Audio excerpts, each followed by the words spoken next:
Overwatch is a game I have been playing for just about my whole life. It is one of the first games I remember playing. So, I was ecstatic to see the sequel to Overwatch, Overwatch 2, which promised some pretty big things. But before I get into that, let's talk about where it all started.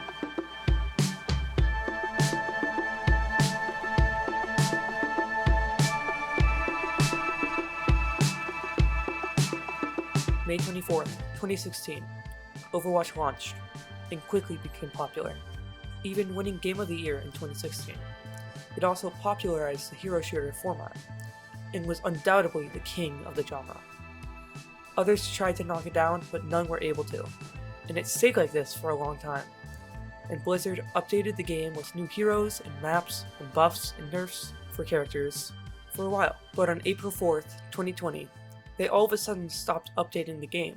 No new characters were added for 3 years. When on August 10th, 2023, the official sequel to Overwatch was fully released.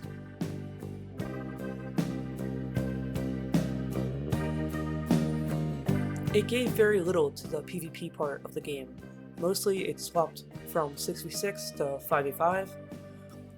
One new game mode was added called Push. New reworks for maps and some new maps as well were added. And finally, new characters and character reworks were added. But that was just the PvP. They announced that Overwatch 2 would have PvE that would come at a later date. People waited and waited and waited for announcements on the PvE. When they cancelled it, the whole reason that Overwatch 2 existed was cancelled. Now it's just Overwatch with worse microtransactions, and you had to pay for characters in a game about countering and switching characters. But things did get better, like when Marvel Rivals released, a new hero shooter with classic Marvel characters and other lesser-known characters in Marvel. This game was great, and still is. It was the Overwatch 2 people wanted. It had fun characters, team-ups, and 6v6, a thing people liked. So, after this, Overwatch found out that they may actually have competition, and they had to, get this, innovate and do new things with their game.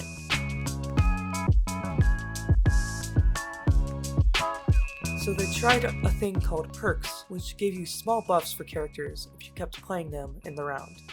Think of how Apex did it. That's what they did. And these could range from being small things like plus 10 move speed after shooting your weapon to whole new abilities.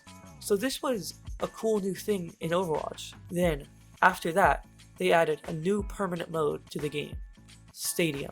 And this is my favorite thing they have done in this game. It's the same as normal Overwatch, but you can make builds for your character, and it's great. I think if they keep developing this game mode, Overwatch will be back on top.